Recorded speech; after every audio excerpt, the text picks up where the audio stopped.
Selamat datang di channel video saya. Kali ini saya mau mengajak Anda untuk melihat jejak Nestorianisme dalam Islam. Kita ketahui bahwa Islam itu diidentikan dengan Al-Quran dan Muhammad. Ya, Muhammad lahir pada tahun 570 Masehi. Jadi pada masanya di daerah Arab itu telah berkembang beberapa agama. Interaksi antar pemeluk agama di sana itu sudah lumrah terjadi sehingga saling pengaruh pastilah terjadi. Dan salah satunya adalah Nestorianisme. Namun sebelum kita membahas topik kita, jangan lupa untuk terlebih dahulu mengklik tombol subscribe, aktifkan loncengnya, dan mohon video ini di-like.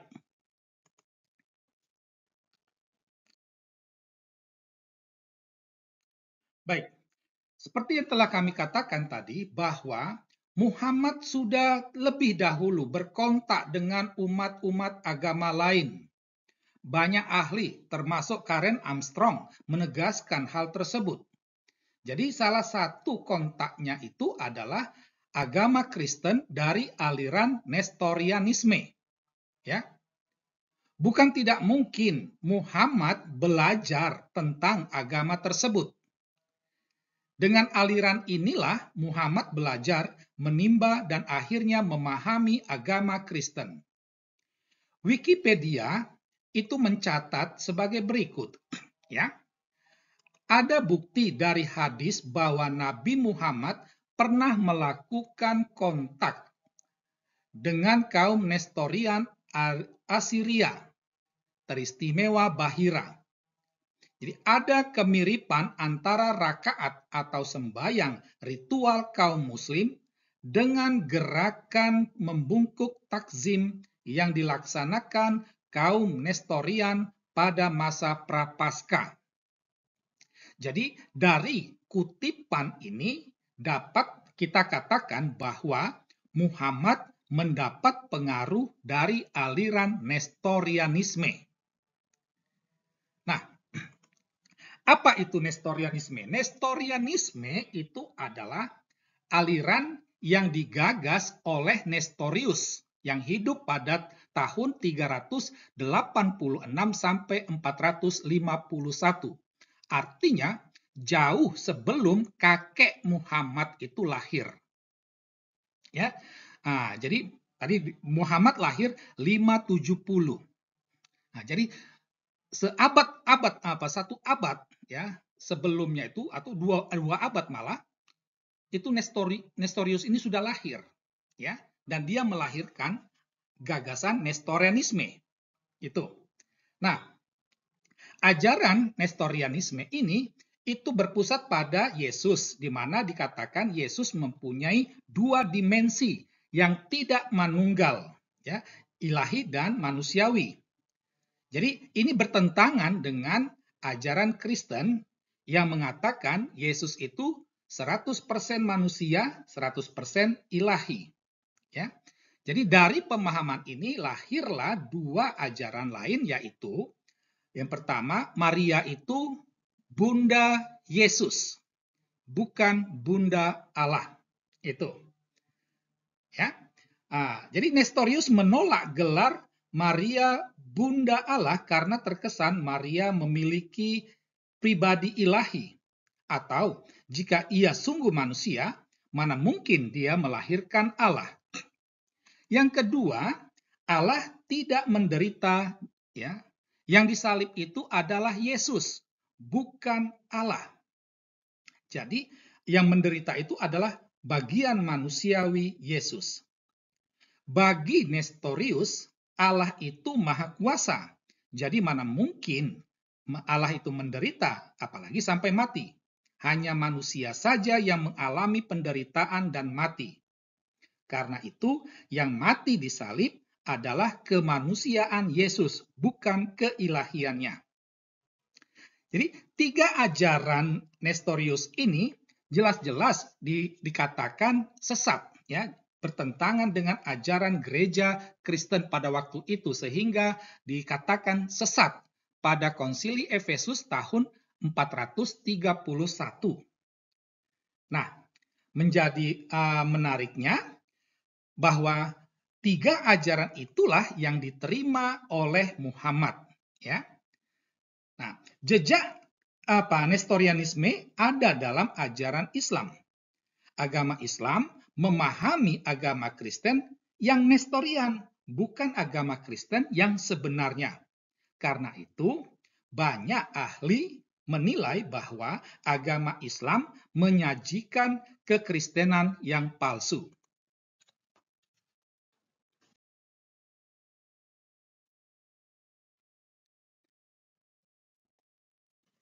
Nah, sekarang kita coba melihat apa saja pengaruh Nestorianisme dalam ajaran Islam. Jejak Nestorian dapat kita temukan dalam Al-Quran. Ya. Nah, yang pertama, Yesus punya dua dimensi yang tidak manunggal. Jadi sebagaimana Nestorius, Islam juga mengakui dua dimensi ini, tapi keduanya terpisah. Ada banyak teks Al-Quran yang mengungkapkan sisi ilahi dan juga sisi manusiawi Yesus atau Isa Al-Masih. Ya. Sisi ilahi Yesus itu tampak dari pernyataan dalam surah Ali Imran atau surah An-Nisa yang mengatakan bahwa Yesus itu kalimatullah, roh Allah, atau orang suci tanpa dosa. Padahal ya, semua manusia itu pasti berdosa. Itu, ya. Sedangkan sisi manusiawi Yesus itu dapat kita baca misalnya dalam surah Az-Zukhruf, ya, di mana dikatakan dalam surah Al-Maidah, ya, atau surah Al-Maryam, di mana di sana dikatakan bahwa orang yang mengatakan Yesus itu ilahi adalah kafir, ya. Itu. Nah, ayat-ayat ini mau menyatakan bahwa Yesus itu manusia biasa, mengabaikan dimensi ilahinya. Tuh. Yang kedua, menentang gelar Bunda Allah. Jadi, dasar penolakan Nestorius adalah tidak mungkin Maria yang manusia melahirkan Allah. Konsep Bunda Allah juga bisa melahirkan pemahaman bahwa Maria adalah Allah. Muhammad sepakat dengan Nestorius bahwa Bunda Maria hanyalah manusia biasa. Jadi jika Maria itu sama dengan Bunda Allah, maka Maria setara dengan Allah. Itu.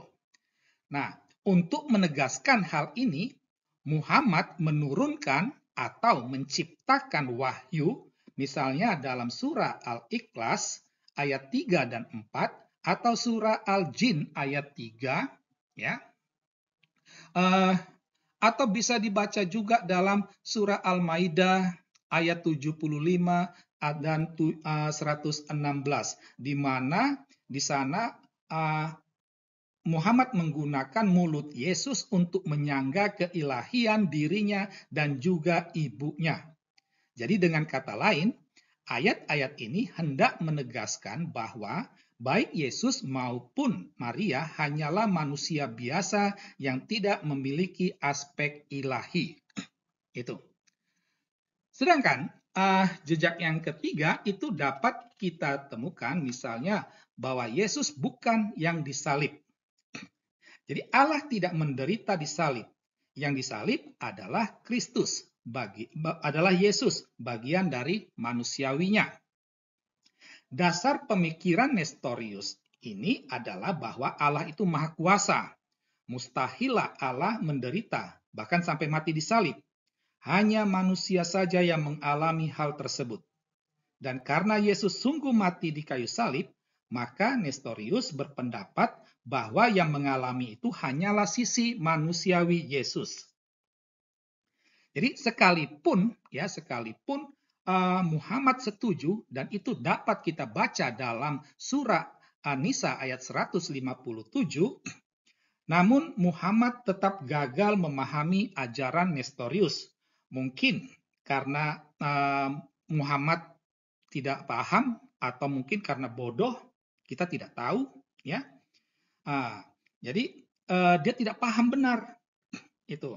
Jadi di samping itu Muhammad sudah terlanjur menerima Yesus sebagai pribadi yang suci, sehingga dia pun berusaha untuk menghindari peristiwa salib darinya. Karena itulah Muhammad menciptakan wahyu yang mengatakan bahwa yang mati di salib bukanlah Yesus, tetapi orang yang diserupakan dengan Yesus. Dengan demikian, di sini Muhammad sekaligus sama dan berbeda dengan Nestorius. Mereka sama-sama menolak Allah yang menderita dan mati di salib. Namun, berbeda tentang siapa yang menderita di kayu salib. Jika Nestorius mendasarkan pendapatnya pada fakta sejarah, Muhammad mendasarkan pendapatnya pada fantasi sejarah. Karena sejarah membuktikan bahwa yang mati itu adalah sungguh Yesus. Nah, demikianlah jejak Nestorianisme dalam ajaran Islam.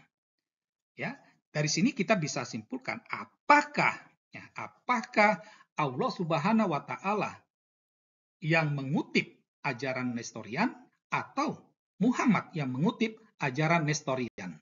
Silakan jawab sendiri.